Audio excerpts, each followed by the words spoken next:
in the state representing the people of Massachusetts.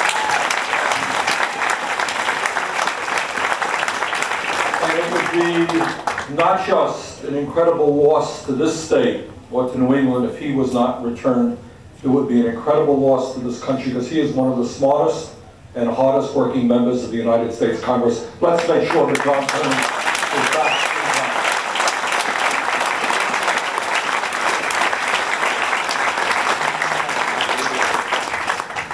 I want to thank Jeff for inviting me to be here, and I want to thank all of you for the work that you do every day. John Tierney and I and other progressives in the Congress, we work hard. We work our 60 or 70 hours a week, but many of you work even harder than we do.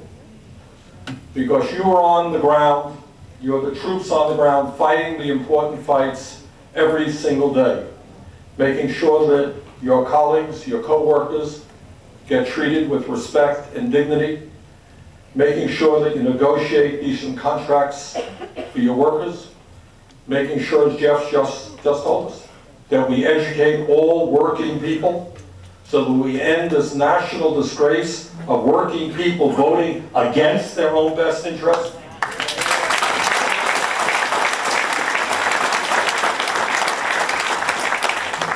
On a personal note, as John told you, I am an independent.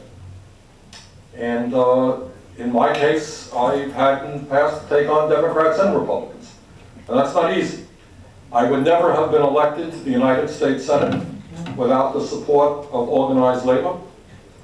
In 16 years in the House and 3 in the Senate, I have a 100% lifetime voting record with the AFL-CIO.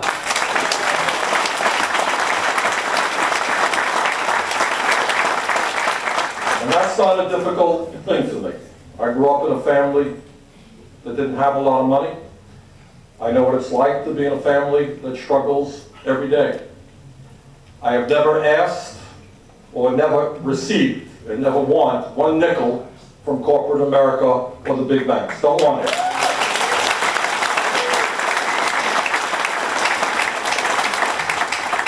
They don't like me, and I don't like them. And I'm satisfied with that appointment.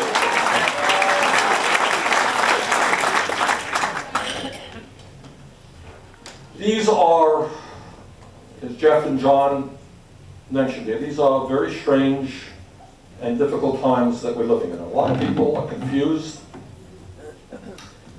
and people are wondering what's happening, and people are wondering where we go from here.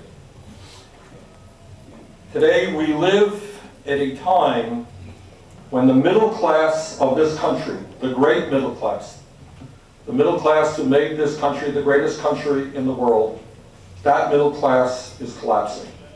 Let's be clear about it.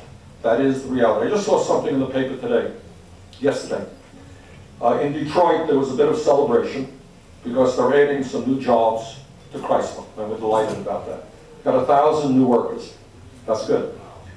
Do you know what these new workers working for Chrysler are going to be making? If you all remember, when you talk about blue-collar work in America, the folks at the UAW in Detroit, they were the epitome. That's what blue-collar was. They led the fight for blue-collar workers to have a middle-class existence. Good wages, good benefits, good pensions. The new workers getting their jobs at Chrysler right now are making $14 an hour. $14 an hour. And if that's what blue-collar workers in Chrysler in Detroit are making, what do you think blue-collar workers all over this country are going to be making? Less. Of course they're going to be making less, because that's going to be the top. What is going on in this country with the collapse of the middle class, we are also seeing an increase in poverty. In this great country of ours, 25% of our kids are getting their nutrition through food stamps. In this country of ours, 18% of our kids live in poverty, which is by far the highest rate of childhood poverty in the industrialized world, and then we are really shocked that we end up with more people in jail at $50,000 a shot than any other country on earth, including China. Think about that. China is a communist, authoritarian country, far, far larger than ours. We have more people in jail than China has. Working families can't afford child care. We can't afford to send our kids to college, but somehow the system has enough money to lock millions of people up because they never had that education in the first place. During the last number of years, especially during the Bush era, what we saw is an acceleration of a trend which has been going on for many, many years. And that is, while the middle class shrinks, while real inflation accounted for wages go down, while during the Bush years, median family income, that's the family right in the middle, half above, half below. During Bush's 8 years, that family lost $2,200 in income. During the Bush years, 6 million people lost their health insurance. Millions slipped out of the middle class and into poverty. Millions lost their pensions. John Tierney was talking about a moment ago. But there was another phenomenon that's going on. And that is, while poverty increased and the middle class shrunk, the richest people never, ever had it so good. Now, you're not going to hear this discussion on TV. Not going to hear it much. So let me tell you what you will not hear on CBS or NBC tonight. And that is, in this country today, we have the most unequal distribution of wealth and income of any major country on earth.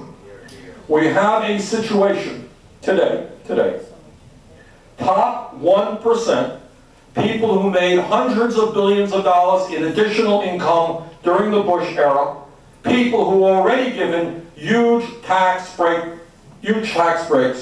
This top 1% now earns more income than the bottom 50%. 1%, 50%. Top 1% owns more wealth, that's accumulated income, more wealth than the bottom 90%. I think that's an issue we've got to put on the political table. All right.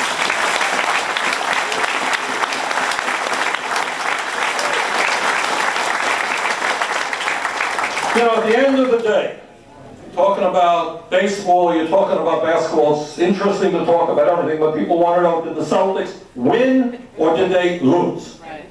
People want to know, did the middle class win? Did the middle class lose? The middle class has lost, and it's time we turn that around.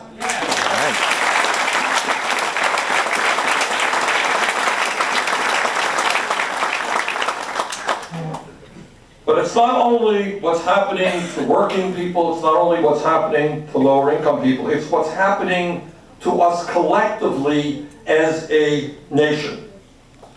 It is not acceptable to me that 46 million people are uninsured today. And while we have made some progress, and I voted for the bill, let's be clear, we still have a long way to go. Because it is my belief that every person in this country, regardless of income, should not have to deal with the insurance companies whose only function in life is to make money, but we should move toward a Medicare for all single payer system.